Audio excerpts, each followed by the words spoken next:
So guys welcome back to ACC defence academy. तो mathematics के most important previous year questions हम आज की वीडियो में डिस्कस करने वाले हैं। मोस्ट इंपॉर्टेंट ये क्वेश्चंस रहेंगे जो भी कैंडिडेट्स एसीसी 131 के लिए प्रिपरेशन कर रहे हैं या फिर वो कैंडिडेट्स जो कि एसीसी 132 के लिए अभी से प्रिपरेशन कर रहे हैं, तो उनके लिए ये video most important and most helpful रहने वाली है। तो आपके मैथमेटिक्स सेक्शन में जो कि जितने भी इंपॉर्टेंट टॉपिक्स हैं तो उन क्वेश्चंस पे हम बात करेंगे जो कि प्रीवियस ईयर में आए हैं। हम यहाँ पे बात करेंगे मेंसुरेशन के क्वेश्चंस, ट्रिग्नोमेट्री के क्वेश्चंस, ज्योमेट्री के क्वेश्चंस, अर्थमेटिक के क्वेश्चंस, जितने भी प्रीवियस ईयर्स में क्वेश्चंस आपके लिए इंपॉर्टेंट आए हैं उन पे हम आज की वीडियो में बात करने वाले हैं। ठीक है, तो मैथमेटिक्स की वीडियोज़ को रिवाइज करते रहिए, बिकॉज यहाँ पे मैथमेटिक्स में जितनी आप इनको प्रैक्टिस करोगे उतना आपको ये जल्दी चीज़ें समझ आएंगी। हम बात करते हैं पहले क्वेश्चन की, जो कि आपको मेंसुरेशन क्वेश्चन में से पूछा गया है। ठीक है, अब इस क्वेश्चन में क्या बोला है, if the volume and surface area of a sphere are numerically the same. अगर स्फीयर में वॉल्यूम और सरफेस एरिया दोनों सेम हो, उनकी वैल्यू न्यूमेरिकली सेम हो, बताओ कि रेडियस कितना होगा। बहुत इंपॉर्टेंट क्वेश्चन है। अब इसमें देखो, यहाँ पे मैं एक स्फीयर ड्रा कर देता हूँ। 3D फिगर रहती है स्फीयर में। ठीक है, तो इसमें मेरे पास ये है इसका सेंटर ऑफ द स्फीयर।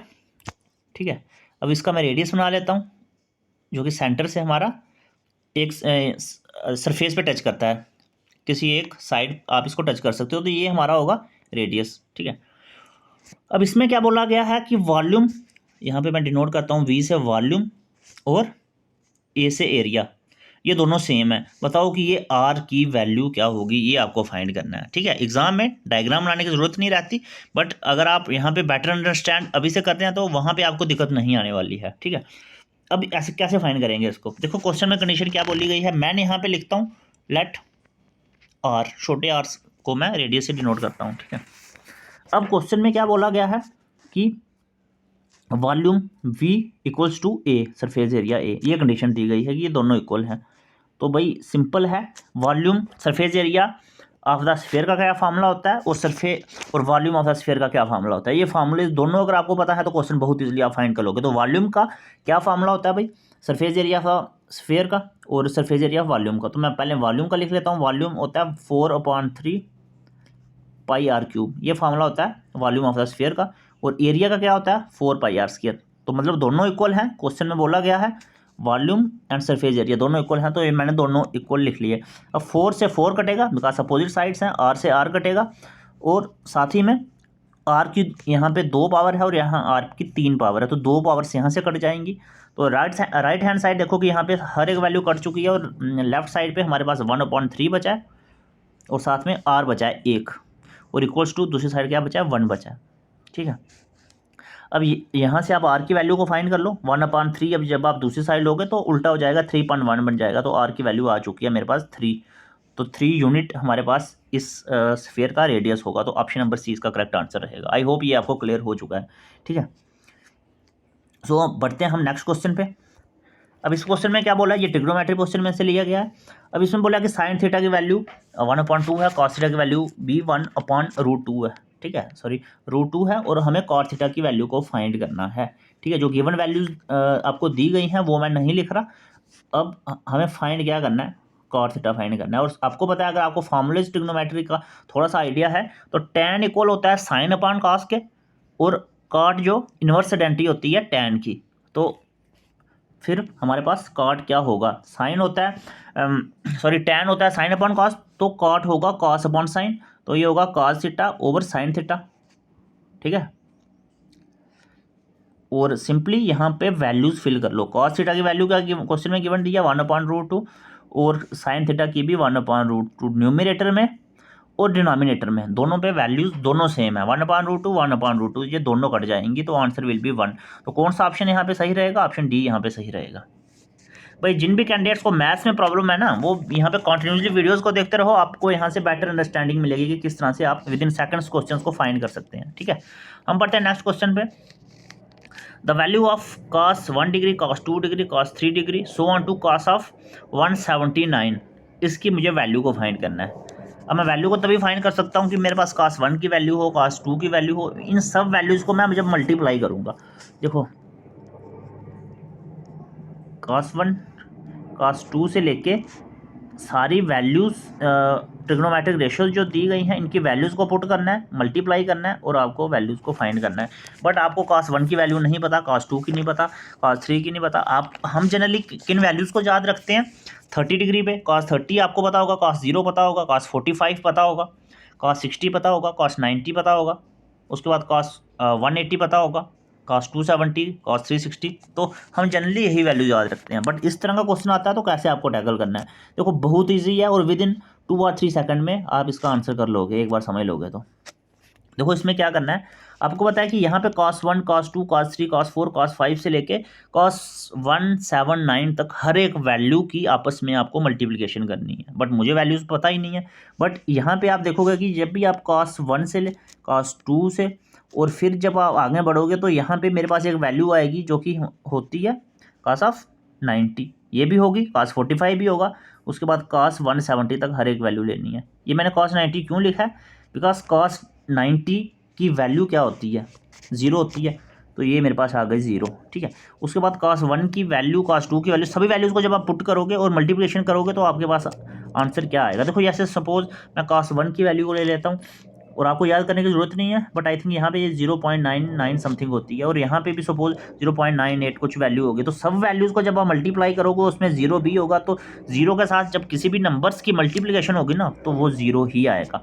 इसका मतलब क्वेश्चन में अगर कोई ऐसी वैल्यू बोली गई है जिसकी वैल्यू 0 होती है, जिस ट्रिग्नोमेट्रिक रेशियो की वैल्यू 0 होती है, तो वहाँ पे आपको सिंपली 0 आंसर मार्क कर लेना। तो ऑप्शन बी इसके लिए सही आंसर रहेगा। आई होप ये आपको क्लियर हो चुका होगा। ठीक है, बट आपको देखना है कि इसमें से क्या कोई ऐसी वैल्यू है जिसकी वैल्यू 0 होती है। ठीक है, मैं आपको क्या करता हूँ कि एक क्वेश्चन फाइंड करने के लिए दे देता हूँ, आप यहाँ पे फाइंड करोगे और कमेंट बॉक्स में आंसर बताओगे कि चीज़ें आपको समझ आ रही हैं कि नहीं आ रही, और नहीं आती हैं तो कमेंट बॉक्स में लिखोगे तो मैं नेक्स्ट वीडियो में इसको डिस्कस करूँगा। sin 1, sin 2, so on to sin of 189।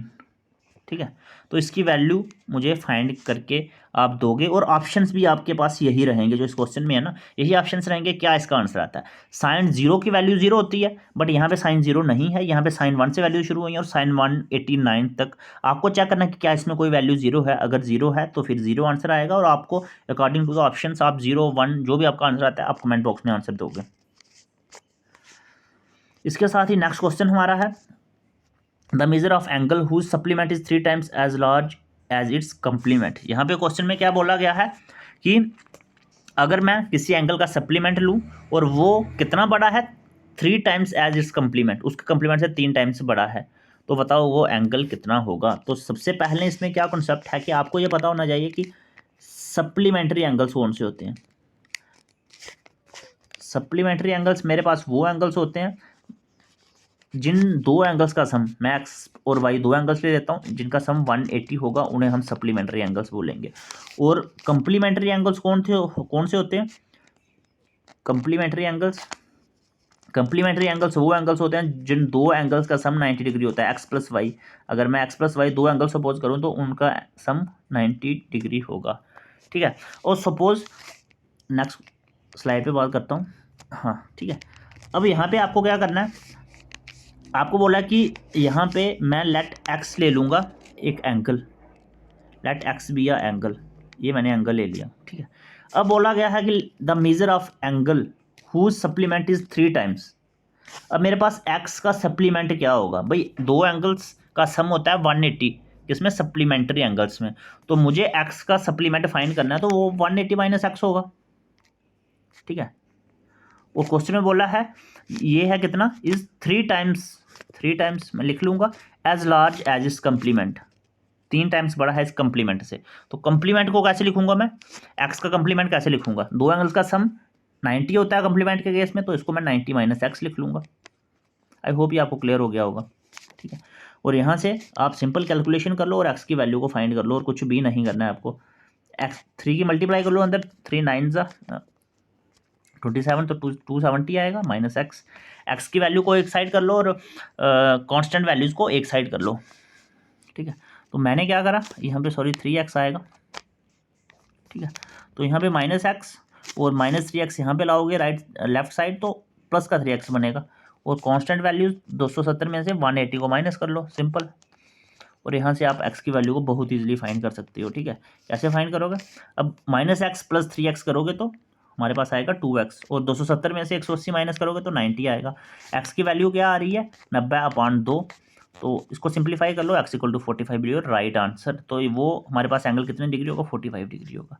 बस आपको कंडीशन बनानी है जो क्वेश्चन में आपको मेंशन करा गया है, ठीक है।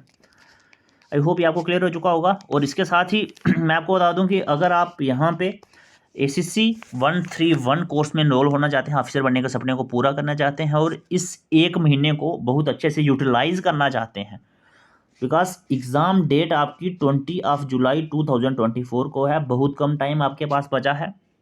तो एक महीने में आपको यहाँ पे प्रिपरेशन करवाई जाएगी अगर आप कोर्स में एनरोल होते हैं, और यहाँ पे आपको डिस्काउंटेड प्राइस मिल रहा है जो कि 50% ऑफ भी चल रहा है, ठीक है। आपको PDF नोट्स मिलेंगे जो कि आपको व्हाट्सएप पे मिलेंगे, हर एक सब्जेक्ट के रहेंगे, मैथ्स, साइंस, इंग्लिश, हर एक सब्जेक्ट इंक्लूड रहेगा। रिकॉर्डेड लेक्चर्स आपको मिलेंगे, टीचर्स के साथ आपकी इंटरेक्शन रहेगी, रात को 9 से 11 बजे तक आपकी लाइव क्लासेज चलेंगी जिसमें आपको टीचर्स हर एक सब्जेक्ट पढ़ाएंगे। उसके बाद आपको रिकॉर्डेड क्लासेस मिलेंगी, बिकॉज बहुत सारे कैंडिडेट्स जो कि लाइव क्लासेज अटेंड नहीं कर पा रहे पाते हैं, तो उनके लिए रिकॉर्डेड लेक्चर्स भी उनको मिल जाएंगे, ठीक है। मैराथन क्लासेस आपके रहेंगे, mock test, previous year questions, आपको वीक कैंडिडेट्स को अलग से यहाँ पे प्रिपरेशन भी करवाई जाएगी, उनको अलग से स्ट्रैटेजी भी प्रोवाइड करी जाएगी, ठीक है। तो यहाँ पे 100% सिलेक्शन के साथ अगर यहाँ पे आप इनरोल होना चाहते हैं तो भाई व्हाट्सएप हमें कर सकते हैं 8120745966 पे, ठीक है। बिना टाइम वेस्ट करें, बिकॉज लिमिटेड टाइम के लिए ये आपके लिए ऑफर अवेलेबल है और लिमिटेड सीट्स यहाँ पे पेंडिंग है, ठीक है, क्रैश कोर्स के लिए। हम यहाँ पे बात करेंगे नेक्स्ट क्वेश्चन की, ठीक है। अब क्वेश्चन में क्या बोला गया है, ये ज्योमेट्री पोर्शन में से क्वेश्चन लिया गया है। अब इसमें बोला है number of tangents to a circle which are parallel to a secant. तो कितने नंबर ऑफ टेंजेंट्स हम सीकेंट के पैरेलल बना सकते हैं, थोड़ा सा बेसिक आइडिया आपको फर्स्टली होना चाहिए। देखो यहाँ पे ये मेरे पास एक सर्कल है, ठीक है, and it is mid point, central point है ये मेरे पास। अब रेडियस क्या होता है, सेंटर पॉइंट से लेके मैं किसी पार्ट को टच करूँगा, ये मेरे पास होगा रेडियस। और डायमीटर क्या होता है, डायमीटर हमारे पास एक बाउंड्री से दूसरी बाउंड्री को टच करूँगा तो ये कंप्लीट जो रहता है इसे कहते हैं डायमीटर। ये आई थिंक आपको आइडिया इसका होगा, ठीक है, इसे कहते हैं डायमीटर कंप्लीट, ठीक है। इसका मतलब डायमीटर जो है ये रेडियस से डबल होता है, ठीक है, पॉइंट नंबर 1। अब इसमें हमारे पास कॉर्ड्स क्या होती हैं, देखो किसी भी इसके सरफेस से किसी भी दूसरी सरफेस को टच कर दो, ये हमारे पास कार्ड होगी, ठीक है। यहाँ से कहीं पे भी मैं यहाँ पे कार्ड ड्रा कर सकता हूँ, ये कार्ड होगी, ठीक है। और इसमें क्या पूछा जाता है, सीकेंट क्या होती है।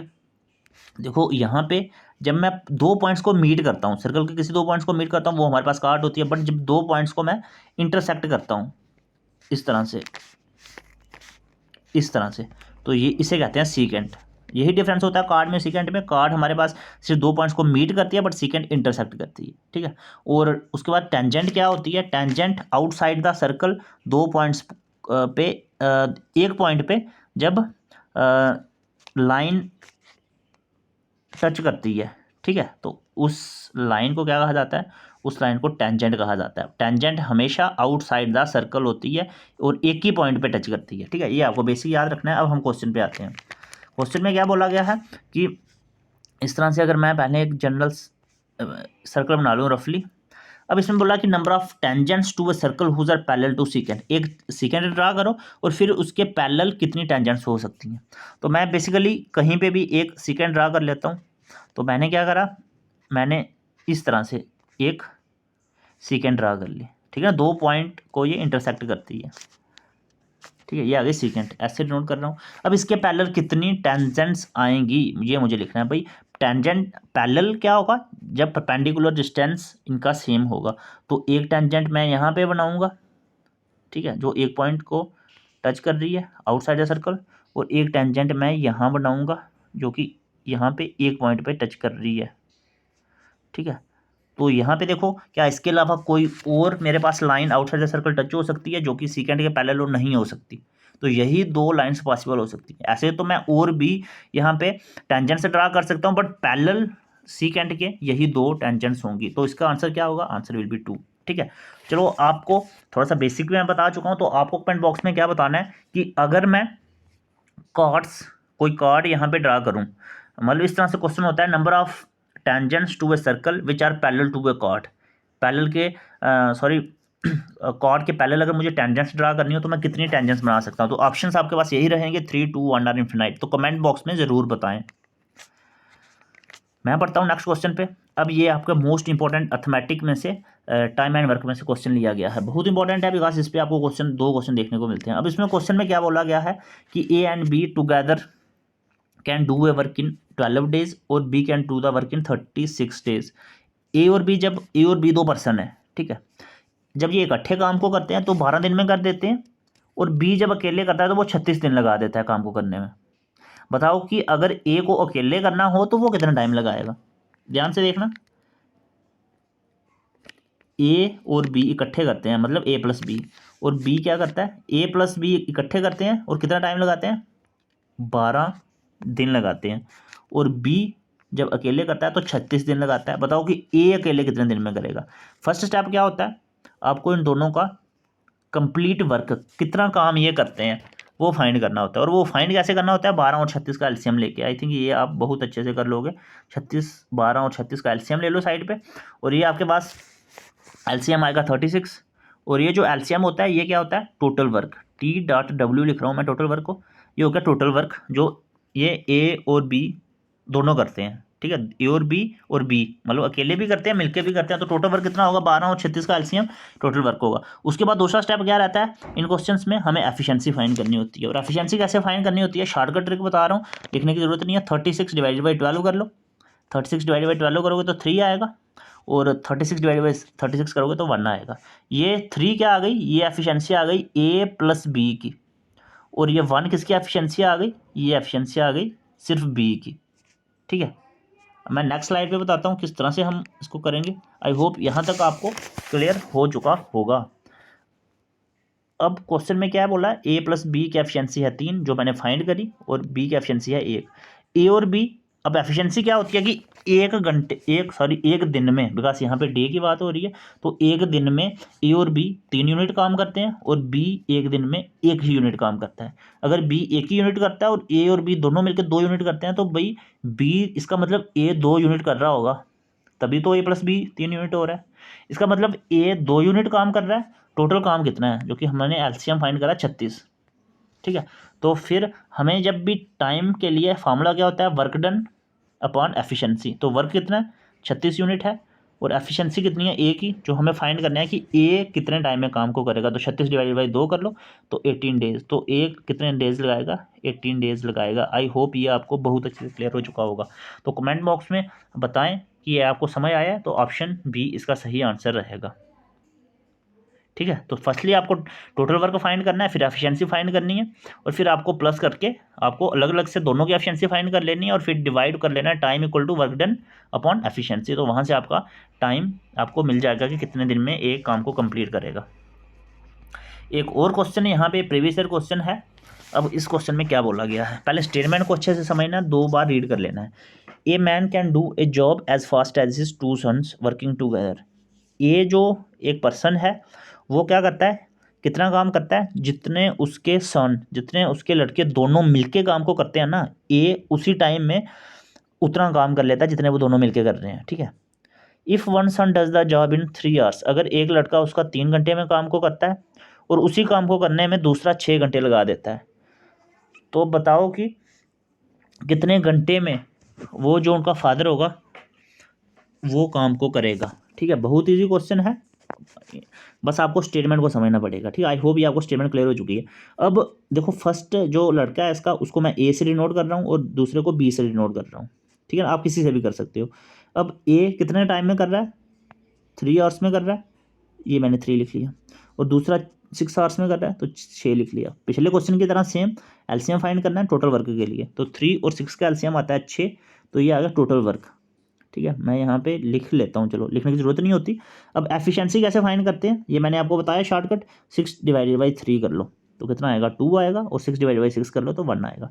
इसका मतलब 2, ये क्या निकला? एफिशिएंसी निकली। एफिशिएंसी मतलब 1 घंटे में कितना काम हो सकता है। तो 1 घंटे में ए करता है 2 यूनिट काम और बी करता है 1 यूनिट काम, क्लियर। और जब ये दोनों इकट्ठे करेंगे तो 2 + 1 कर लो तो 3 यूनिट काम करेंगे 2 + 1 कितना होता है 3, तो 3 यूनिट काम करेंगे ये पर आवर का, ठीक है ना। एफिशिएंसी अगर आपको आर में पूछे गया ना क्वेश्चन तो एफिशिएंसी पर आवर होगी, और अगर डे के लिए पूछा गया तो पर डे होगी। तो यहाँ पे आर पे पूछा गया तो 1 घंटे में 3 यूनिट काम करते हैं जब ये दोनों लड़के इसके इकट्ठा काम करते हैं। तो क्वेश्चन में यही बोला गया था कि a man can do the job as fast as 2 sons working together. जब दोनों जितना लड़के काम इकट्ठा करते हैं ना उतना ये अकेला करता है। इसका मतलब दोनों इकट्ठे मिलकर 3 यूनिट कर रहे हैं तो वो बंदा भी तो 3 यूनिट करता होगा, बिकॉज ये दोनों मिलकर जितना करते हैं वो ही उनका फादर करता है। तो ऑटोमेटिकली इसका आंसर हमारे पास 3 यूनिट आ जाएगा, बिकॉज क्वेश्चन की स्टेटमेंट में लिखा हुआ है। तो 3 आवर्स, सॉरी यहाँ पे क्या करना है, एक्चुअली आपने ये एफिशिएंसी फाइंड कर ली ना, तो सिंपली आप पहले 6/3 कर लो, because work done upon efficiency होती है ना टाइम, ठीक है। तो पिछले क्वेश्चन में जैसे सेम हमने करा है, तो 6/3 करोगे तो 2 आएगा, है ना, 2 आवर्स आ गए। तो 2 घंटे में ये काम करेंगे, और ये काम कितना एक दिन में करते हैं 3 यूनिट, तो 2 आवर्स आ गए। तो इसका मतलब इसका आंसर हमारे पास 2 आवर्स होगा। तो 2 आवर्स ऑप्शन बी करेक्ट होगा। एक बार मैं फिर से यहाँ पे आपको बता दूँ कि ये दोनों पर्सन्स मिलके 3 यूनिट काम कर रहे हैं एक दिन का, लेकिन हमें फाइंड करना है कि कितना टाइम लगाएंगे 3 यूनिट काम करने में। तो वर्क डन कितना है 6 है, और डिवाइडेड बाई एफिशिएंसी है 3, तो 6/3 करोगे तो कितना आएगा 2 आएगा। इसका मतलब वो 2 घंटे लगाते हैं इकट्ठे काम करने में, तो उनका फादर दोनों का मिलके जितना वो दोनों मिलके करते हैं उतना वो अकेला करता है, तो वो भी 2 घंटे ही लगाए। तो ऑप्शन बी इसका सही आंसर रहेगा। ये आई होप ये आपको क्लियर हो चुका है। तो जितने भी भाई क्वेश्चंस हमने यहाँ पे मैथमेटिक्स के लाए हैं, ये प्रीवियस ईयर क्वेश्चंस हैं, इनको बार बार रिवाइज करते रहिए, और कमेंट बॉक्स में ज़रूर बताएं कि मैथमेटिक्स की जितनी भी वीडियोस हम ला रही हैं तो ये आपके लिए हेल्पफुल हैं, कितना आपको समय आ रहा है। और इसके साथ ही मैं आपको बता दूँ कि अगर आप टॉप 500 रैंकिंग में आना चाहते हैं, डिटेल वे में प्रिपरेशन को स्टार्ट करना चाहते हैं, और ACC 131 के लिए जो क्रैश कोर्स अभी लॉन्च करा गया है, जो वहाँ पे आपको 1 मंथ में प्रिपरेशन करवाई जाएगी, sure short notes, recorded lectures, live marathon classes, mock test, practice sets, हर एक चीज़ इसमें आपको प्रोवाइडेड होगी, और यहाँ पे आपको लोएस्ट प्राइस आज के लिए मिल रहा है, ये भी मैं आपको बता दूं, ठीक है। तो अगर ऑफिसर बनने के सपने को पूरा करना चाहते हैं और ग्रंटेड 500 रैंकिंग में आना चाहते हैं, तो आप हमें व्हाट्सएप कर सकते हैं 8120745966 पे, और कंटिन्यूसली यहाँ पे मैथमेटिक्स और बाकी सब्जेक्ट्स की वीडियोस को भी देखते रहें। और ये मैथमेटिक्स की सीरीज आपको कैसी लग रही है कमेंट बॉक्स में जरूर बताएं, ठीक है। सो मिलते हैं नेक्स्ट वीडियो में इंपॉर्टेंट क्वेश्चन के साथ, तब के लिए thank you so much and wish you all the best.